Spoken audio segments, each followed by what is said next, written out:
I'm back at the Bridlington Car Show, organised by Bridlington Lions for the second consecutive year. A good mix of cars here again today. Peter here has brought a Porsche, a 964, which I was quite keen to have a look at because I've not featured one of these before. Peter, it's quite an interesting car you've got here, a Targa version and a four-wheel drive, I understand. Drive, yes. Yeah, four-wheel drive, yes. Yeah, it goes anywhere.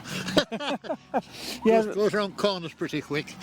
Well, these were the first generation to have the four-wheel drive system. That's right, yes, that's right. This followed the wheel-tail model on. Yeah. Yeah, the 320. It's a 3.6. Okay. Yeah, so yeah, it's pretty good. It's pretty economical. Good 30 to the gallon. Well, you can't complain at that. Oh, no. And as fast as you want to go. Yeah. Have you had it on any sort of longer trips, maybe over to Germany? About a month ago now. Yeah. We have a 320 wheel-tail. We went to Germany about 7 or 8 years ago with that and gave it a good run out. Run down the autobahn. Yes, yeah, 100 plus. We're saying it's a lovely colour that this car's finished in as well. What's this one called? Rosso, Red Rosso, something like this. It's one of 6 actually in this colour. Yeah. I brought them in the country, stripped them out, engine out, everything off, and painted them this colour.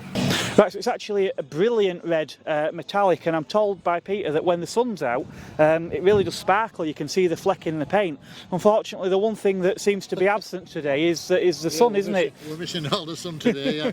Unfortunately, we left it at home. Yeah. Still, when you're on the east coast of England this far north, you take your chances, don't you? Well, that's it, yes. One day it's nice, the next day it's like today. Yeah. Or even worse. So what attracted you to Porsches then, Peter? What got you into Porsches? Well, I've always fancied one, and then when I retired I went and bought a whale-tail one, which is still in my garage actually, about 12 years ago, maybe longer than that. Yeah. I've got that, I've got this, and I've got a Macan as well. Oh right, okay. Macan's a really good car. I'm on my 3rd one of them. Right. And they hold their value extremely well.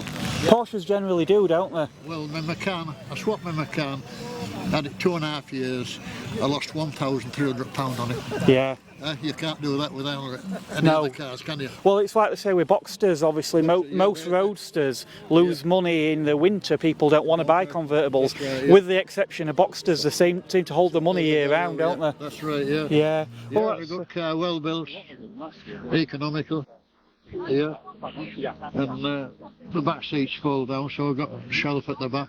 Well, put a decent monitor, boot at the front here as well. Yeah, they can swallow quite a lot in front of that fuel tank, can't they? Yeah, I've got fitness basket on in there. Back. So with the combination of that Targa roof for when the sun's out, the four-wheel drive for when the weather's not so good, and the good fuel economy, it's a perfect touring car then. And the Targa top, it all folds up and it goes in front of the boot. Right, okay. So, it concertines together. Away nice and neatly. Away nicely, yeah. Yeah, that's fantastic. Peter.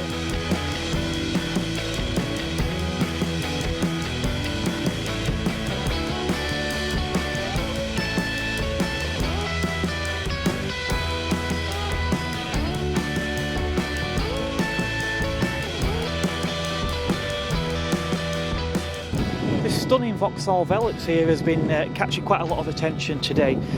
Quite a big imposing car for the time, obviously very much aping the style of the cars that we were seeing from America, but considerably smaller. Still, for a British car, yeah, these were quite a machine. 2.6 litre straight six engine under the bonnet of these as well, so you've got a car that was good for probably over 100 miles per hour, which not many family cars would have been at that time.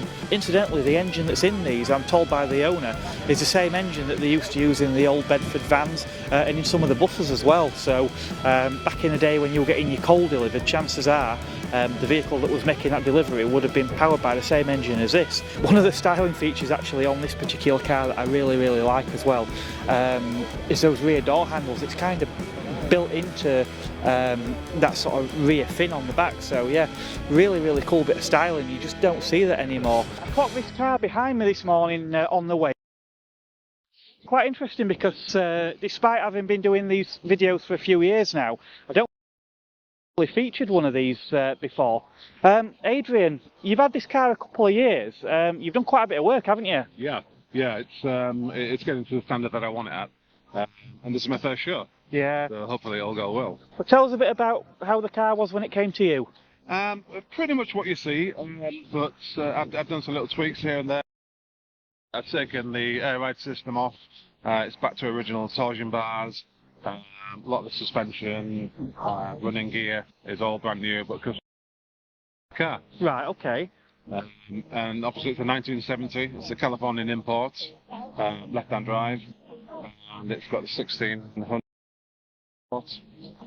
And it runs well. They were actually never the quickest of sports cars, were they, in the day? No, although they were very light,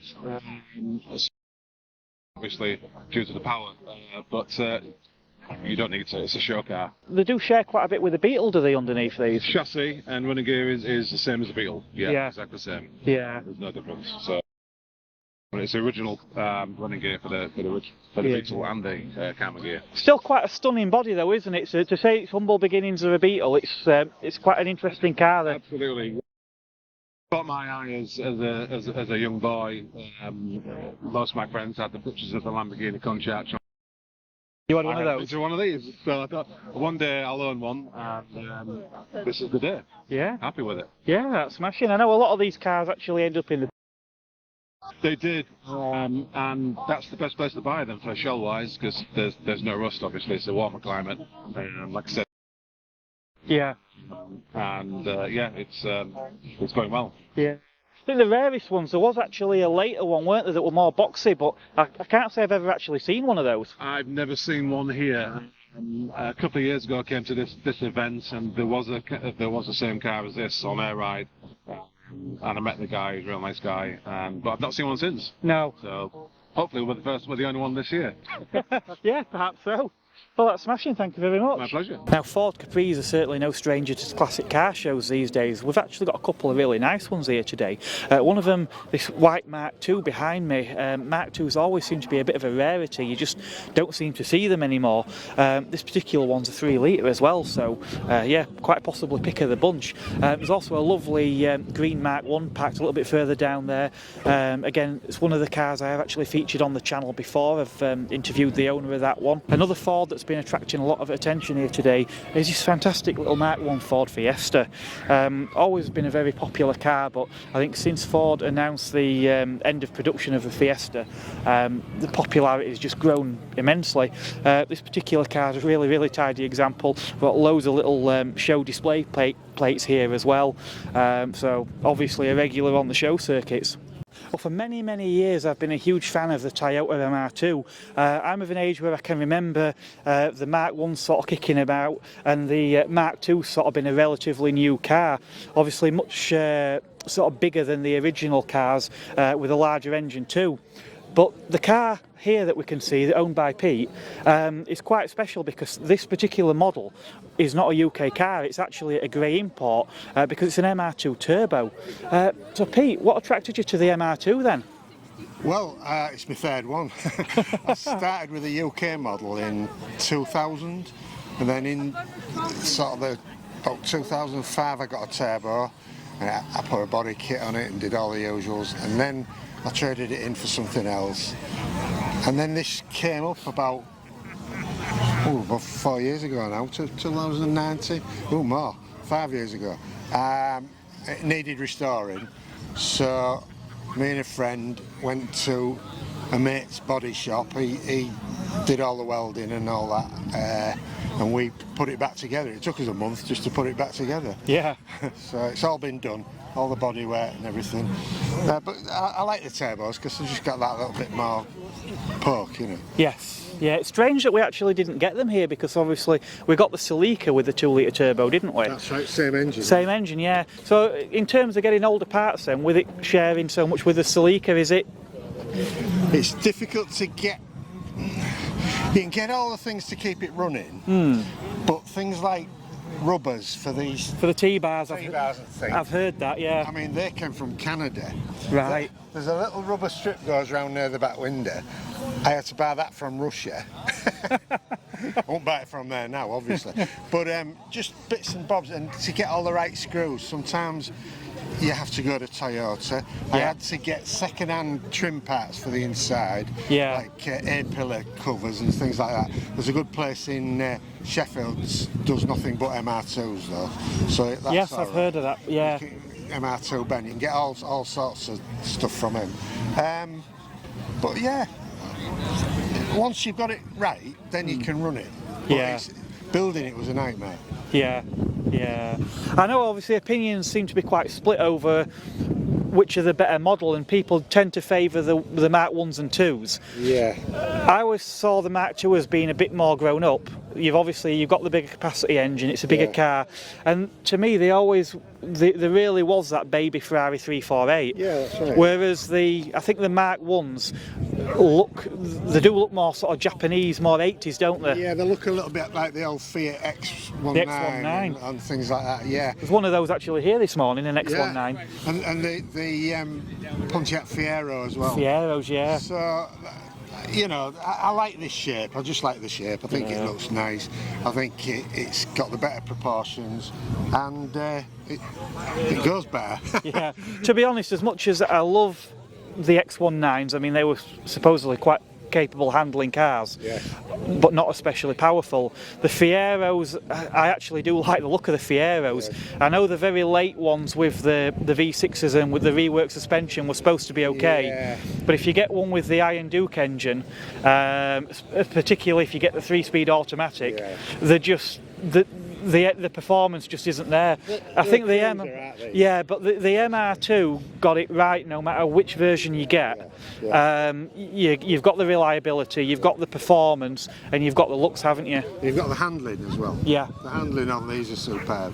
Yeah. I mean, I've got different springs on it, but that's about it. Yeah. The rest of it's standard. And when I got it, it had all sorts of little bits that people had added to it. So I've stripped it all back to standard, apart from the wheels. Yeah. The exhaust, stainless exhaust. Yeah. And it's got, it's got a dump valve on it, little things like that. But didn't these actually have dump valves? They did, but it was a recirculating dump valve, right, okay. Whereas this is an atmospheric one, and you get a lot less, it takes a lot less pressure off the takes the pressure off the a friend had one that were factory standard, and they took me in it, and I remembered it having a dump valve, which were quite unusual to get on a factory standard car. Well, if it's got a turbo, it needs one, you see. So. But it's more or less standard now. Yeah. Standard looking, anyway. That is nice to see, because the thing with these cars, especially your grey import ones, so many get heavily modified, and I know it's each to their own, but obviously for people like myself who do really like these cars as they came, it is sort of narrowing that market down, isn't it? And that was another thing. I mean, when I put these back on, I had to buy that bit again. Right. And they don't make them anymore, so they were hard to get, and so just things like that. Yeah. Bit of a nightmare. Obviously, a lot of these were black, weren't they, as well? Well, these trim pieces. A lot of the British models had black. Yeah. And some of the early Japanese, but mainly the Rev, what you call the Rev 3. This was all colour coded from standard. So that's standard colour and standard trim. Yeah. Excellent. Right. Well, that's great. Thanks very much. All right. Cheers. I did have the pleasure of driving an MGB GT once, one of the later rubber bumper cars, and despite a few little quirks, I did sit a little bit twisted up in the car, but there's still something about them, and I do still really like these cars. I think they're a great looking car. Obviously this particular one has got the wire wheels, and it's been debumpered. We've obviously got a little bit more of a racy theme going with this particular car. We've actually got some proper racing buckets and some harnesses in there as well, so it's quite possible that the owner may actually campaign this car, but I think that looks wonderful. Well, this morning I've had the pleasure bumping into Will and Jane and Inca. Hello. Yeah, so the three of them have come here this morning in this nice little red sports car behind me, and again one that I've had my eye on for a while but not really had the opportunity to feature, because this is a Sunbeam Alpine. You may have seen an Alpine before in films like Dr. No. Sean Connery was seen in a white one, weren't he, Will? That's right, yes, in 1963. That's right. But this car's obviously got a bit of a history as well, so it's 60 years old today, isn't it? Yes, 6th of August 1963, so 60 years old, and I've had a 41 of those 60. Wow. So, and obviously in those 41 years you've had opportunity to make a few memories with this car, and Jane, this was actually your wedding car, weren't it?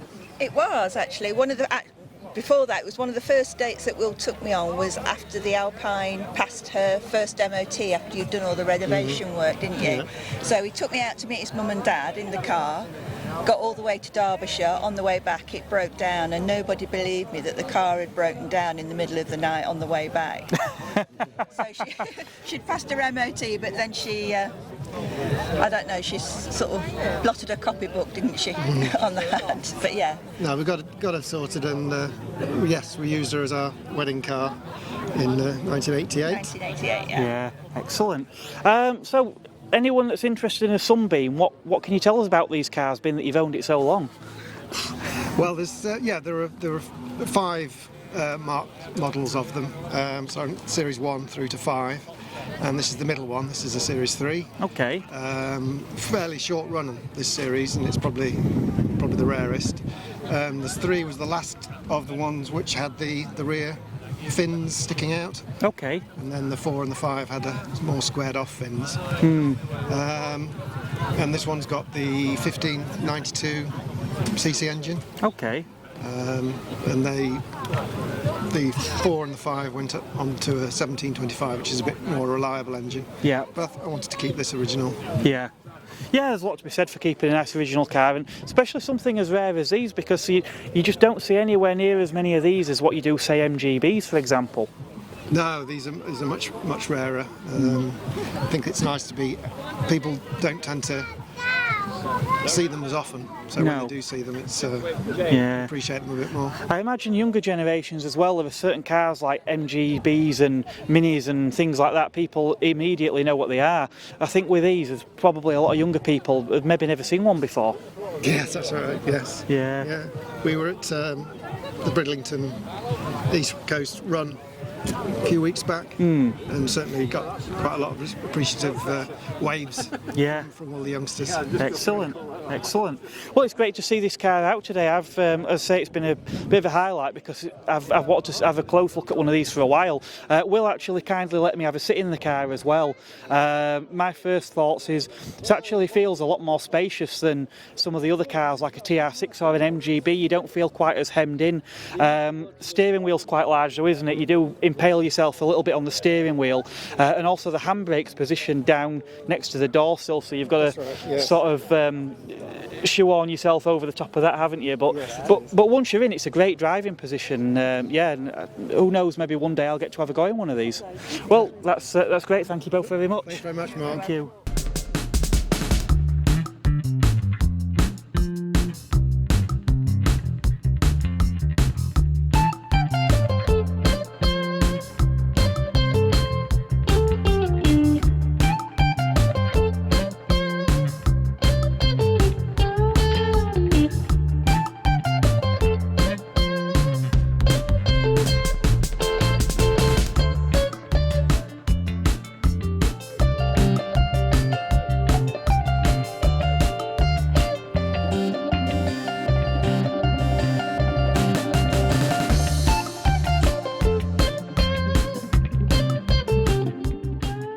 At this car show, I had the privilege of interviewing a gentleman with a Morris Minor with a teardrop on the back, and it was a fantastic piece of kit and attracting a lot of attention.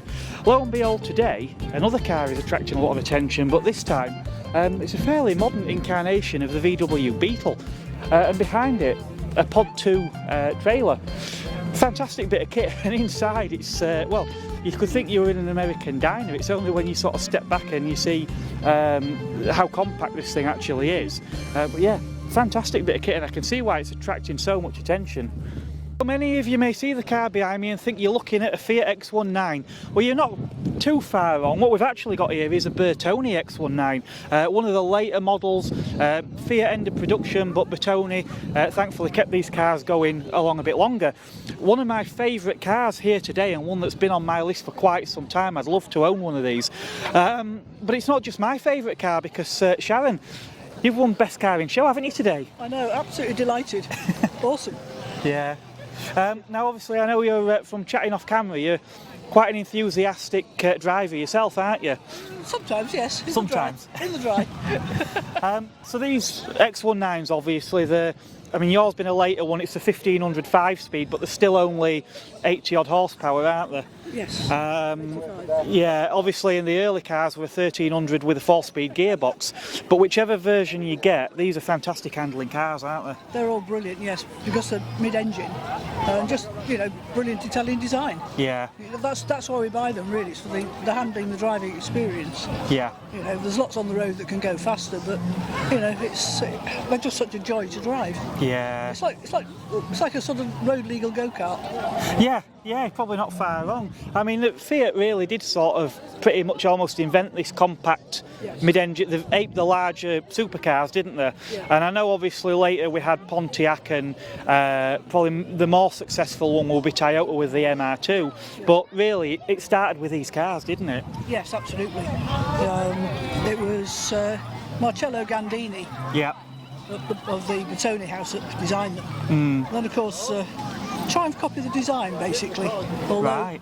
one or two TR7 owners would reckon that it's the other way around, but I can assure you it's not. Yeah. The TR7 came out, I think, 2 years later. Yeah, and Triumph played it safe for the US market, not only with the first cars being a hardtop, but also with the engine at the front, didn't they, rather than a mid-engine car? Yeah. Yes. Why? Why would you do that? Yeah. I mean, don't get me wrong, I know the TRs get a bad rap, and I have actually had a go in one. And to be honest, it was a lot better than I expected. I haven't driven one of these yet. I really am hoping to one day, because it's one that's definitely high on my list. But what's more remarkable, really, is that this car actually got built at all, because Fiat didn't want to build it, did they, originally? I didn't know that, actually. Yeah, Bertone came up with the concept. I think they were looking to replace the 850. Yes.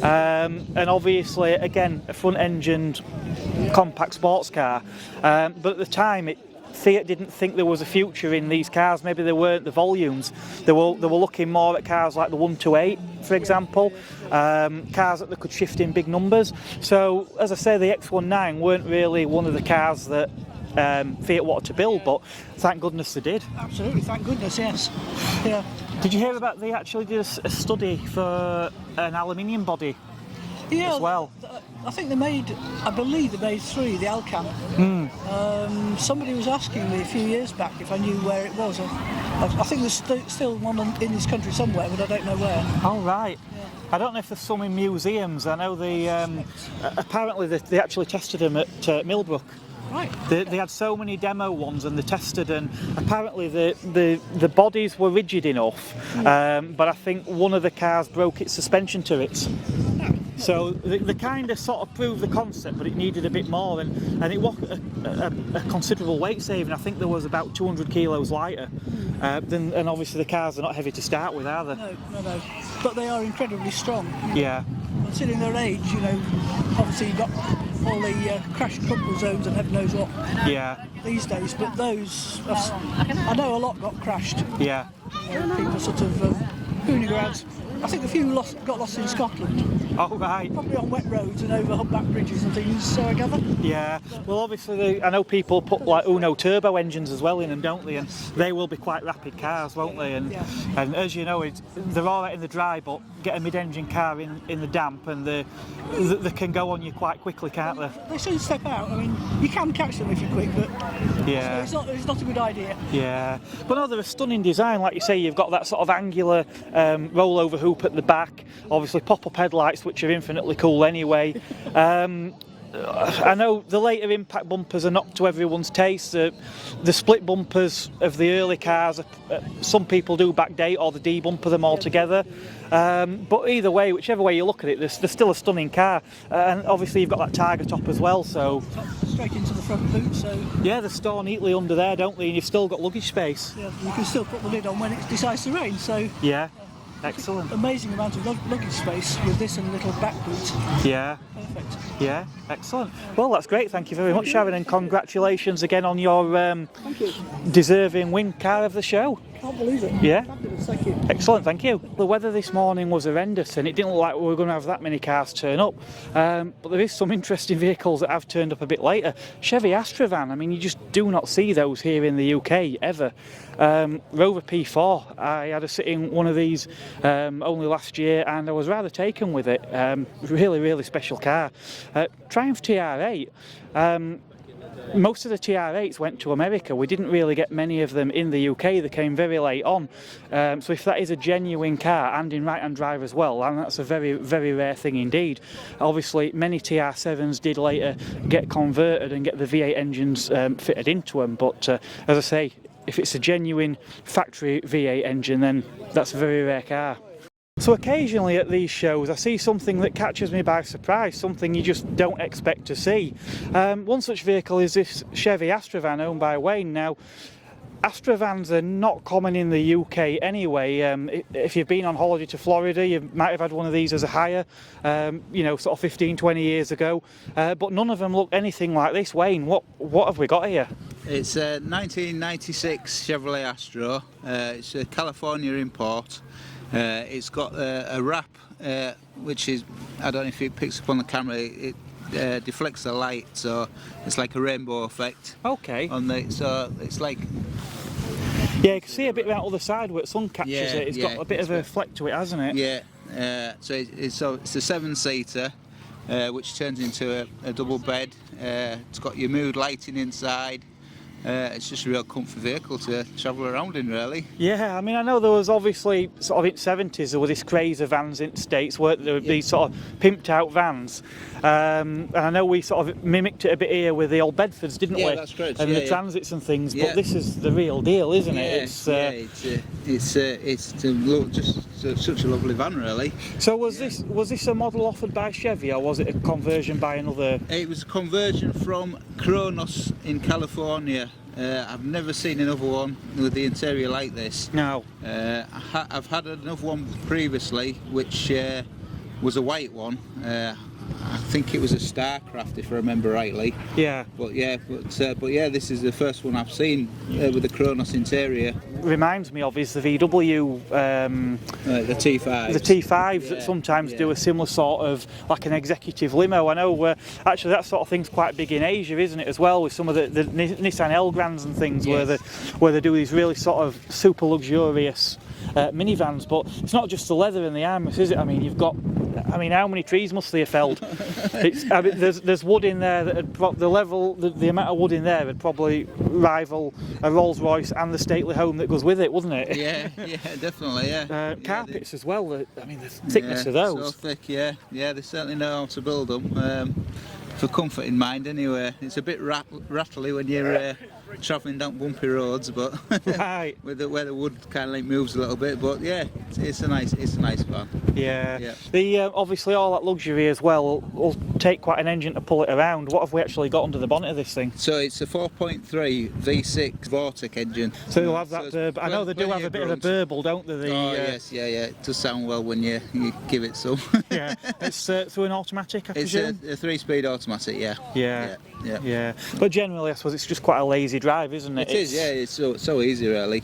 You've got to get used to being on the left-hand side, obviously, but yeah, of course. But yeah, no, it's what sort of brought you to this? 'Cause it's not the average. When most people think of like classic cars or even vans, this isn't what people normally go to, is it? Well, a long time ago, like I said, I've had another one before, a white one. I was after a Volkswagen van, believe it or not, and I just was not willing to pay the prices that Volkswagen, you know what they're fetching. Yeah. And I just thought this was a much cheaper alternative, really. Yeah. Certainly much more individual. Yeah, it's somewhat different.